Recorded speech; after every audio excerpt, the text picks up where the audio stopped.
අයිබෝන් සුබදෑසනක් ප්‍රාර්ථනා කරන ඔබ සියලු දෙනාටම අදත් ජාතික පුවත්පත් තොරතුරු වලටයි අප අවධානය යොමු කරන්නේ. විවිධ කාරණා පුවත්පත්වල වාර්තා කරනවා. ඒ අතරින් ප්‍රධාන සුබවාදී පුවතකින් අපි කතා බහ පටන් ගමු. ලොව ප්‍රථම වතාවට කොරෝනා ආසාදිත ලාංකික මවක් සිව්නිවුන් දරුවන් බිහි කරයි සැත්කමට වෛද්‍යවරු 19ක් අසිරිමත් ක්‍රියාවක් ඒ පිළිබඳ වාර්තා කෙරුණා. වෛද්‍යවරුන් 19 දෙනෙකු සම්බන්ධ වෙනවා. ඒ දරුවගෙන් දරුවට වෙනම හෙදියන් යොදලා තිබුණා. ඉතාමත්ම සුවිශේෂී කාර්යභාරයක් සිදු කෙරුණා. එහිදී ඇයගේ සෞඛ්‍ය තත්ත්වයත් එක්ක මෙවැනි ආකාරයේ කර්තව්‍යයකට අත ගැනීමත් ඒ වගේම ඇයගේ ජීවිතය ආරක්ෂා කර ගැනීමත් දරුවන් ආරක්ෂා කර ගැනීමත් පිළිබඳ ඊ වෛද්‍ය කණ්ඩායම් පළ කළ අදහස් වලින් අපේ රටේ සෞඛ්‍ය පද්ධතියට සෞඛ්‍ය ශාස්ත්‍රයට කරන කාර්යභාරය වෙනුවෙන් යලිත් වතාවක් අප හිසනම ආචාර කරනවා මේ කරන සියලු කර්තව්‍යයන් නිසා. විශේෂයෙන්ම සඳහන් කළ යුතු කාරණය තමයි ලෝකේ ප්‍රථම වතාවට තමයි කොරෝනා ආසාදිත ලාංකික මවක් මේ ආකාරයෙන් සිව්නිවුන් දරුවන් බිහි කරන්නේ. ඒ තවත් සුවිශේෂිත කාරණා කිහිපයක්ම තිබෙනවා. අපි ඒ පිළිබඳව කතා කරමු. ඒ අනුව කොරෝනා ආසාදිතව කොළඹද සොයිසා කාන්තා රෝහලේ ප්‍රතිකාර ලබමින් සිටි මවක් සිසේරියන් සැත්කමක් මගින් ඊයේ දහවල් සිව් දරුවන් බිහි කරනවා. මේ කොරෝනා ආසාදිත කාන්තාවක් විසින් දරුවන් 4 දෙනෙකු බිහි කරන ලද ප්‍රථම අවස්ථාව බවට පත් වෙනවා. ඒත් එක්කම ඇගේ කුස තුල සිව්නිවුන් දරුවන් වැඩිමින් සිටින බව කල්තියාමද සොයිසා රෝහලේ වෛද්‍යවරුන් හඳුනාගෙන සිටි අතර හුස්ම ගැනීමේ අපහසුතාවක් හේතුවෙන් මින් සති දෙකකට පමණ පෙර ඇය රෝහල් ගත වෙනවා. එහිදී කළ PCR පරීක්ෂණයේදී ඇයට කොරෝනා ආසාදිත බව හඳුනා ගන්නවා.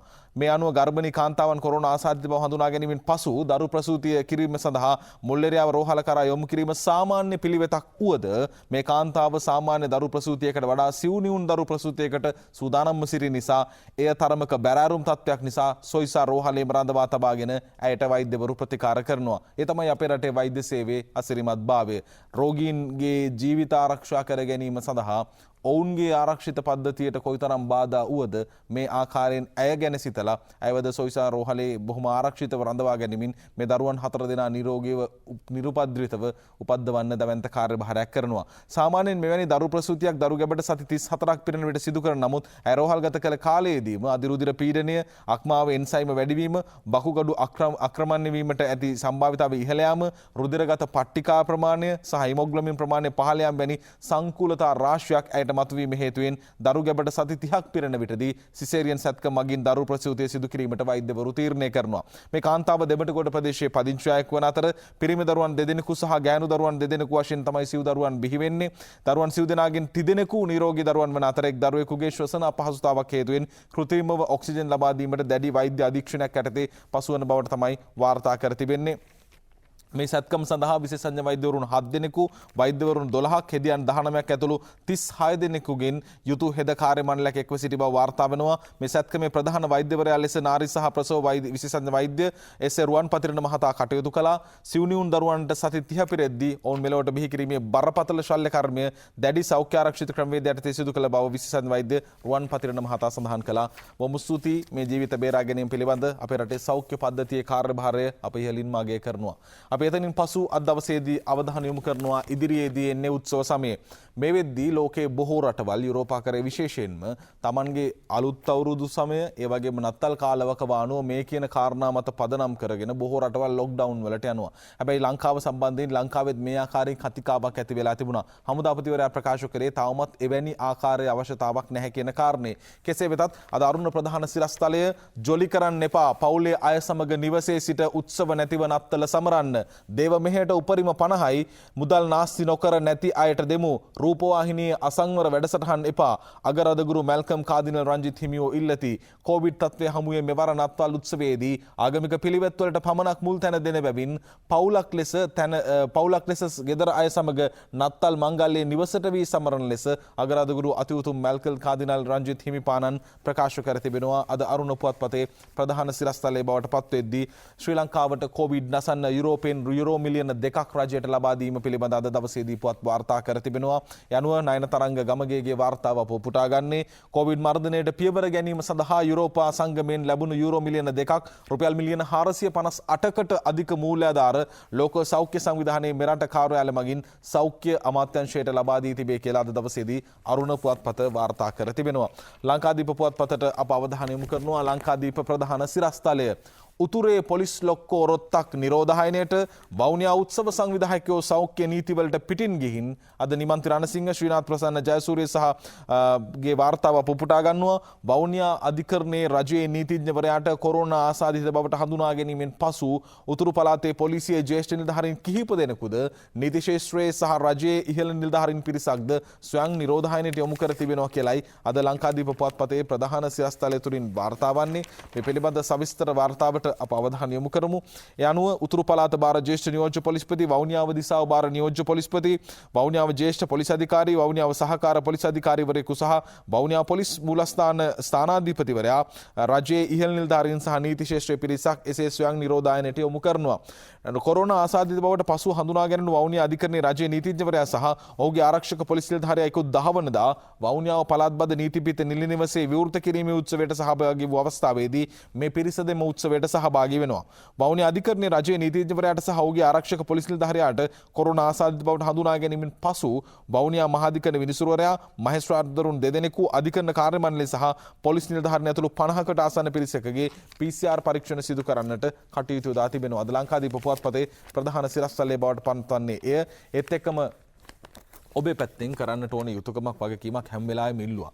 ඒ තමයි ඔබ නිවැරදි තොරතුරු දෙන්න.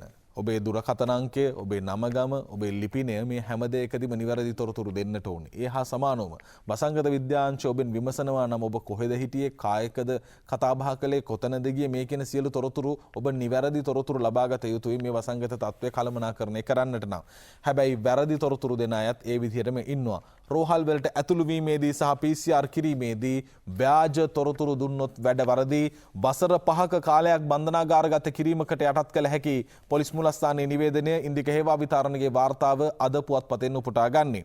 රෝහල් වලට ඇතුළු වීමේදී සහ PCR පරීක්ෂණ සිදු කිරීමේදී හා අනෙකුත් සෞඛ්‍ය කටයුතු වලදී වැරදි ලිපින, ව්‍යාජ නම් සහ ව්‍යාජ තොරතුරු ලබා දීම පිළිබඳ වාර්තා වන බවත්, මෙවැනි කටයුතු කරන පිරිස් වලට එරෙහිව නීතිය දැඩිව ක්‍රියාත්මක කරන බවත් පොලිස් මුලස්ථානය සඳහන් කරනවා.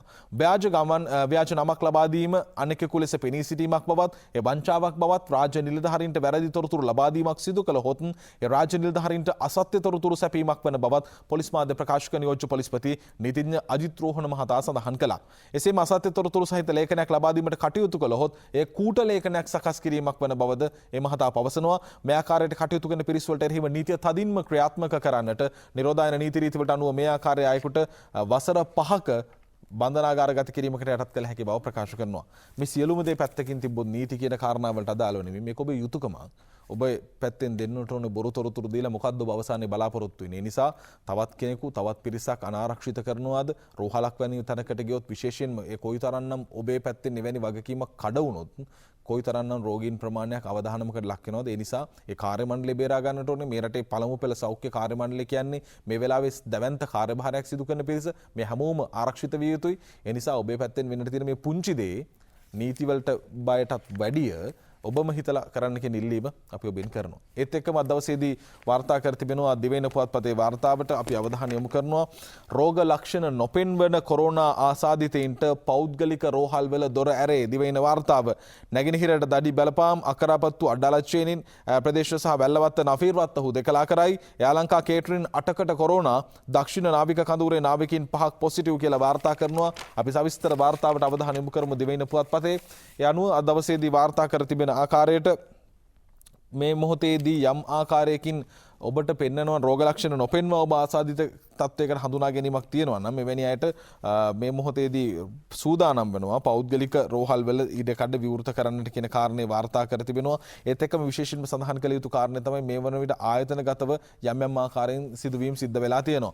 PCR පරීක්ෂණ වලින් අනතුරුව කොරෝනා ආසාදිත වුවද රෝග ලක්ෂණ මතු නොවූ ආසාදිතින්ට පෞද්ගලික රෝහල් වලින් ප්‍රතිකාර ලබා ගැනීම සඳහා අවස්ථාව ලබා දීමට පියවරගත් බව ජාතික කොරෝනා මර්ධන ක්‍රියාන්විත මධ්‍යස්ථානයේ ප්‍රධානී යුද හමුදාපති ලෙෆ්ටිනන්ට් ජෙනරාල් ශවේන්ද්‍ර සිල්වා මහතා සඳහන් කරනවා.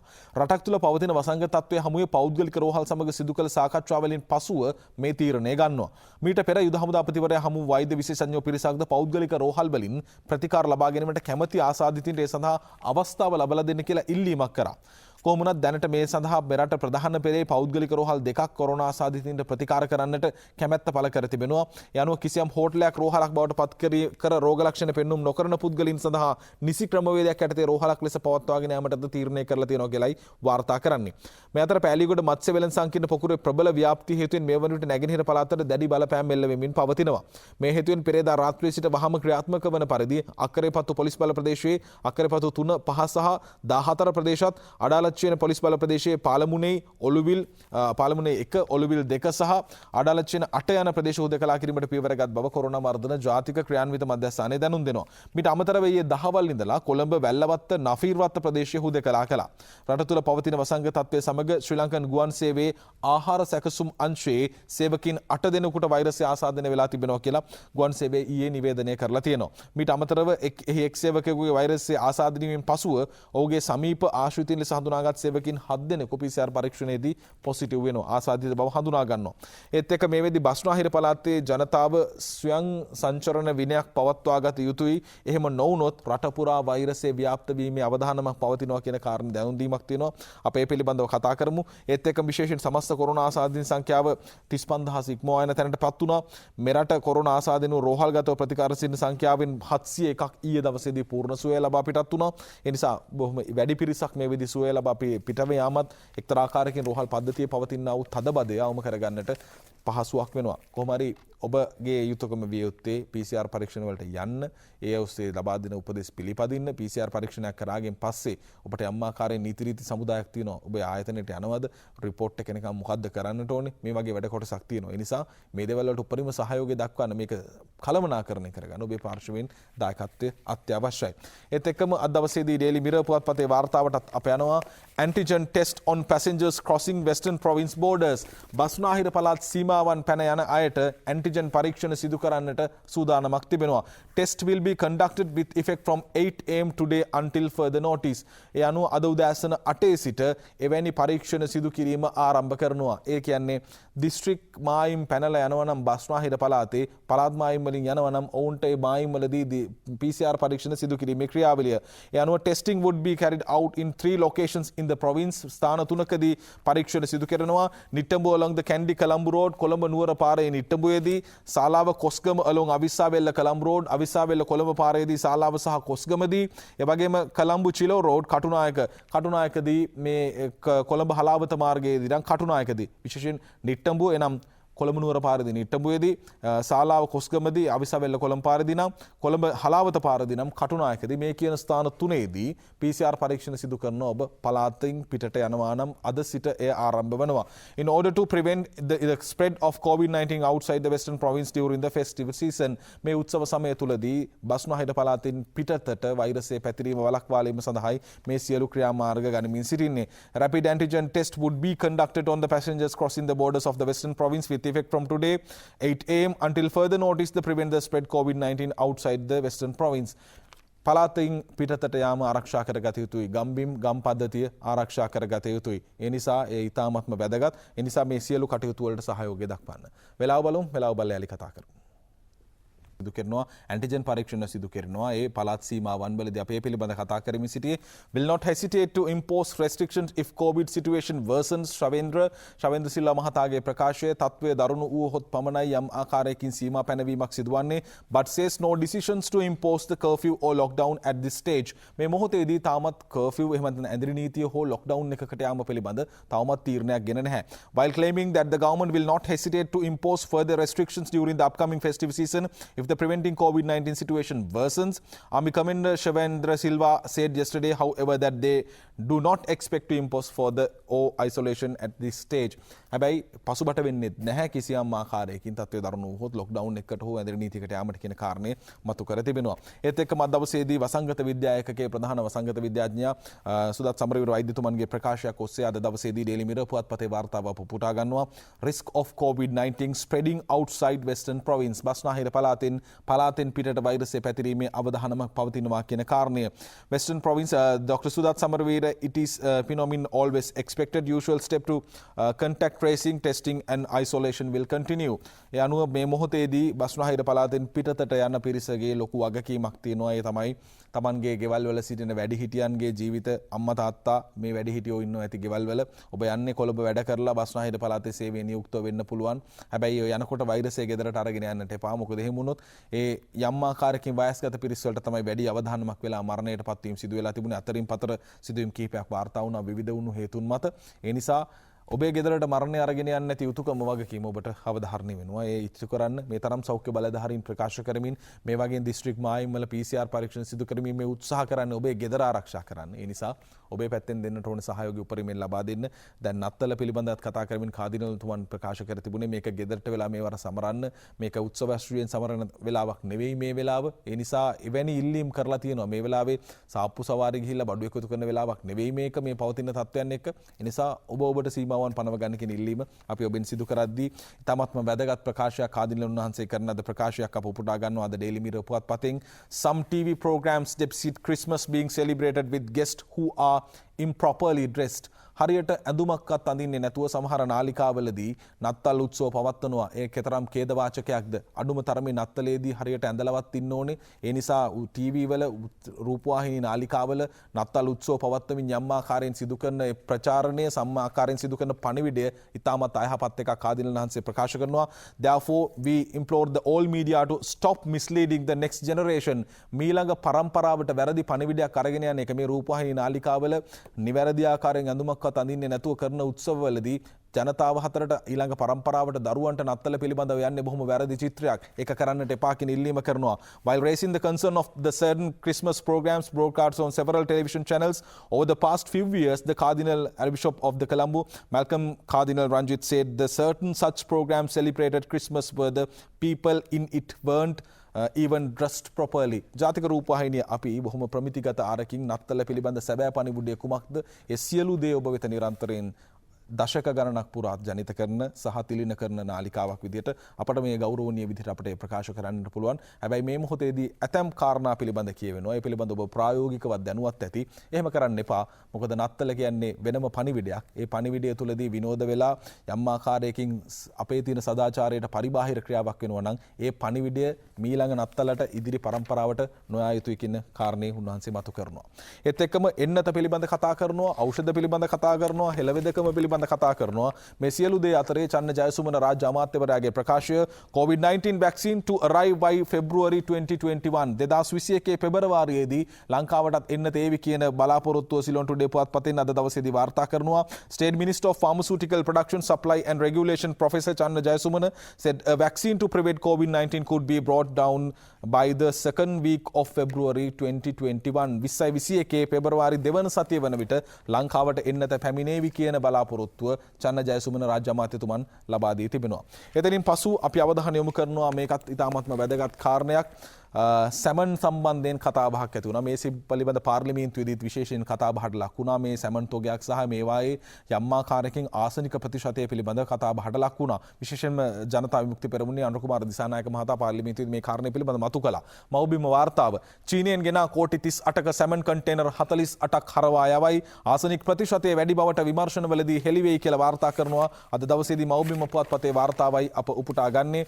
ඒ අනුව මනුෂ්‍ය පාරිභෝජනයට නුසුදුසු ආසනික් ප්‍රතිශතය ඉක්මවා අඩංගු චීනයෙන් ආනයනය කරන ලද ටින්මාලු තොගයක් ශ්‍රී ලංකා ප්‍රමිති ආයතනයේ විමර්ශන වලින් පසුව ශ්‍රී ලංකා රේගුවේ පාරිභෝගික ආරක්ෂණ අංශයේ නිලධාරීන් විසින් චීනය වෙත ප්‍රතිඅපනයනය කිරීමට ඊයේ පියවරගෙන ඇති බව රේගු මාධ්‍ය ප්‍රකාශක අතිරේක රේගු අධ්‍යක්ෂ ජෙනරාල් සුනිල් ජයරත්න මහතා සඳහන් කරනවා. ඒක ජූලි සහ ඔක්තෝබර් මාස අතර රුපියල් මිලියන 384ක් වටිනා මෙට්‍රික් ටන් 768ක් බර ටින්මාලු අඩංගු බහලුම් 48ක් චීනයෙන් කොළඹ වරාය වෙත ගෙන්වලා තිබුණා. මේ ටින්මාලු වල අඩංගු විය යුතු ආසනික ප්‍රතිශතයේ නියමිත ප්‍රමාණය ඉක්මවා පවතින බව ශ්‍රී ලංකා ප්‍රමිති ආයතනයේ කළ විමර්ශනවලදී අනාවරණ වෙලා තියෙනවා. ඒ නිසා තමයි මේ ක්‍රියාමාර්ගයේ ජනතාවගේ සෞඛ්‍ය ආරක්ෂිතභාවය තහවුරු කිරීම වෙනුවෙන් ගෙන තිබෙන්නේ. අද දවසේදී දිවයින පුවත්පතේ වාර්තා කරන අය කෝටි 38ක් වටිනා මිනිස් පාරිභෝජනයට නුසුදුසු ටින්මාලු යලි චීනයට යවයි කියලයි ප්‍රභාත් විතානගේ වාර්තාව අප දිවයින පුවත්පතෙන් උපුටා ගන්නේ. ඒත් එක්කම නිරන්තරයෙන් කතා කරා, ඔබ කතා කරා, අපි කතා කරා, මේ රටේ බොහෝ තැන්වල කතා කරා මේ MCC ගිවිසුම පිළිබඳව. පිළිබඳ. ඒ අනුව ඇමරිකාව MCC ගිවිසුම හකුලා ගනී. දිනමින ප්‍රධාන සිරස්තලය අද ඩොලර් මිලියන 480ක ප්‍රධානයත් අත්හිටුවයි. මහින්ද අලුත්ගෙදරගේ වාර්තාව අප උපුටා ගන්නේ සහස්ත්‍ර අභියෝගතා සමායතන ව්‍යාපෘතිය හෙවත් MCC ගිවිසුම අත්හිටුවීමට ඇමරිකා ආණ්ඩුව තීරණය කර තිබෙනවා කියලායි වාර්තා කර තිබෙන්නේ අද දවසේදී. මේ පිළිබඳ බොහොම ලොකු බරපතල කතා බහක් රට ඇතුළේදී ඇති වුණා. ඒ අනුව දෙරට අතර කලින් ගිවිසගෙන තිබුණු ආකාරයට MCC ගිවිසුම අත්සන් නොතැබේ. මේ ගිවිසුම අත්සන් තැබීම වෙනුවෙන් ශ්‍රී ලංකාව ලබා දීමට යෝජනා කොට තිබුණු රුපියල් කෝටි 8,900ක ආධාර ප්‍රදානය නතර කරන්නට MCC අධ්‍යක්ෂ මණ්ඩලය පියවරගෙන තිබෙනවා. ඒ අනුව MCC ගිවිසුම අත්සන් තැබීමෙන් පසු ඉඩම් සහ ප්‍රවාහන වශයෙන් ප්‍රධාන ව්‍යාපෘති දෙකක් ක්‍රියාත්මක කිරීමට නියමිතව තිබුණු අතර ආධාර මුදල පිරිනැමීමට නියමිතව තිබුණේ මේ කියන කාරණා සඳහා. ඒදි විශේෂයෙන් කතා බහට ලක් වුණා. මේ රටේ ප්‍රවාහන පද්ධතිය පිළිබඳ ජාතික ආරක්ෂාවට මේක ප්‍රශ්නයක් වේවි. ඒ වගේම අපේ වරාය සහ ගුවන් තොටුපළ රේගු කියන ක්‍රියාවලියේදී ඇමරිකා එක්සත් ජනපදයට අවශ්‍ය ආකාරයට ඔවුන්ට පහසුකම් ලැබෙවි කියන කතිකාව ඇතුණා. ඒ වගේම ඔවුන්ට ඉඩම් කොරිඩෝවක් පිළිබඳ කතා කරනවා. මේ සියලු කාරණාත් එක්ක මේ MCC සම්බන්ධයෙන් යම් ආකාරයෙන් අගතිගාමී පරිසරයක් චිත්‍රයක් ගොඩ නැගුණා. ඒ හා සමානව මේ වෙද්දී MCC ලබා දීලා තියෙන රාජ්‍යයන් ගත්තාම ඔවුන් ආර්ථිකමය වශයෙන් පැහැදිලිවම ගොඩ ගියාද කියන ප්‍රශ්නේ එනවා. ඒ කියන්නේ මේ ආකාරයෙන් සහන දීලත් ඇමරිකාව මේ වගේ දේවල් ඉලක්ක කරගෙන කරලත් තවමත් ඒ ඔවුන් තිරිද දරිද්‍රතාවයේම සිටින රාජ්‍යයන් වාර්තා වෙනවා සහ ඒ රාජ්‍යයන් ඇතුලේ අභ්‍යන්තර ප්‍රශ්න බොහෝමයක් මතුවී තිබෙන ආකාරය පහුගිය දිනවල අපේ වාර්තාවලින් දුටුවා. ඒ වගේම MCC ගිවිසුම සම්බන්ධයෙන් පුරෝකථනය කරන්න ජනාධිපතිතුමන් පත් කළ කොමිෂන් සභාව වාර්තාව තුනත් MCC අත්සන් නොකළ යුතුයි කියන නිර්දේශය එහි කියවෙලා තිබුණා. කොහොමනත් අවසානයේදී මේ MCC ගිවිසුම අත්සන් කරන්නේ නැහැ. MCC ගිවිසුම ඇමරිකාවම හකුලා ගනී කියන වාර්තාව අද දිනමින පුවත්පතෙන් වාර්තා කරද්දී දෙවෙනි පුවත්පතේ වාර්තාවටත් අපි මේ මොහොතේ අවධානය යොමු කරනවා. ඒ අජිත් නිවාඩ් කබ්‍රාල් රාජ්‍ය අමාත්‍යතුමන්ගේ ප්‍රකාශය MCC හරහා රටට කිසිම මුදල් වටිනාකමක් ලැබෙන්නේ නැහැ. මුදල් රාජ්‍ය අමාත්‍ය අජිත් නිවාඩ් කබ්‍රාල් මහතාගේ ප්‍රකාශයත් අද දවසේ දිවයින පුවත්පතෙන් අප උපුටා ගන්නවා. ඒත් එක්කම තවත් කාරණයක් වාර්තා කර තිබෙනවා. අද සිලෝන් ටුඩේ පුවත්පතේ ප්‍රධාන සිරස්තලය 6 megapolis project offices to be closed. Rupees 1.3 billion wasted during the Ranawaka Kirsten යනුවෙන් වාර්තා කර තිබෙනවා. අද සිලෝන් ටුඩේ ප්‍රධාන සිරස්තලයේ පාටලි චම්පික රණවක අමාත්‍යවරයා එවකට අමාත්‍යවරයා වශයෙන් දරන විටදී මෙගාපොලිස් අමාත්‍යාංශයේ යම් ආකාරයකින් ක්‍රියාත්මක වුණු ක්‍රියාපටිපාටියක් පිළිබඳ වාර්තාව. The government has decided to shut down 6 project offices that had functioned under the former Ministry of Megapolis and Western Development, which had squandered monies amounting 1,300 million during the previous United National Front led regime. A senior Treasury Department officer said the 6 advisors who had served in the project offices a monthly salary exceeding 1.1 million each had been paid along with other benefits. ලක්ෂ 11ක් පඩිගත් උපදේශකවරු සිටියා මාසෙකට. ඒ උන්ට අනෙකුත් දීමනාද සහිතව. ඒ නිසා ඒවත් අවලංගු වෙනවා. මේ ආකාරයෙන් කාර්යාල 6ක් ව්‍යාපෘති කාර්යාල 6ක් මේ වන විට වසා දමන්නට මේ රජය තීරණය කර තිබෙනවා.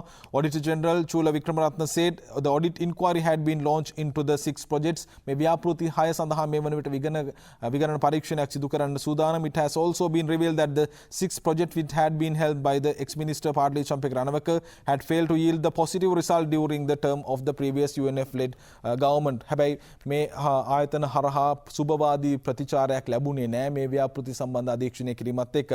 It also said over 126 workers including the advisors had been attached to the 6 projects. මේ ව්‍යාපෘති 6 සඳහා 126 දෙනෙකු සේවකීන් සහ මේ උපදේශකවරු අනුගත වෙලා හිටියා. නමුත් එහි ප්‍රතිඵලයක් නැහැ කියන කාරණාවත් එක්ක මේ පිළිබඳ විගණන කාධිපතිවරයාගේ මූලිකත්වයෙන් වාර්තාවකුත් කැඳවීමට නියමිත වෙලා තියෙනවා කියලා වාර්තා කරද්දී තවත් අපූර්ව කතාවක් තිබෙනවා. පාස්කු ඉරුදින ප්‍රහාරයට අදාළ වුණු යුක්තිය ඉල්ලන වෙලාවකදී දිවයින පුවත්පතේ වාර්තාවට අපි අවධානය යොමු කරමු. ඒ වාර්තාව බොහොම සුවිශේෂී එකක්. රාජ්‍ය බුද්ධි හිටපු අධ්‍යක්ෂකගේ ජංගම දුරකථනයේ දත්ත මකලා අද දිවයින ප්‍රධාන සිරස්තලය වෝහාරික පරීක්ෂණයෙන් මේ සියලු කාරණා හෙළි වෙලා තිබෙනවා කියලායි වාර්තා කරන්නේ. ඒ අනුව ඒ කාර්තාවට අප අවධානය යොමු කරමු. රාජ්‍ය බුද්ධි සේවයේ හිටපු අධ්‍යක්ෂ නිලන්ත ජයවර්ධන මහතාගේ ජංගම දුරකථනයේ අන්තර්ගත දත්ත ෆැක්ටරි රීසෙට් කිරීමක් මගින් යලි ප්‍රතිඋත්පාදනය කළ නොහැකි අන්දමට විනාශ කර ඇති බව අපරාධ පරීක්ෂණ දෙපාර්තමේන්තුව විසින් සිදු කළ වෝහාරික පරීක්ෂණයේදී තහවුරු කරගන්නවා.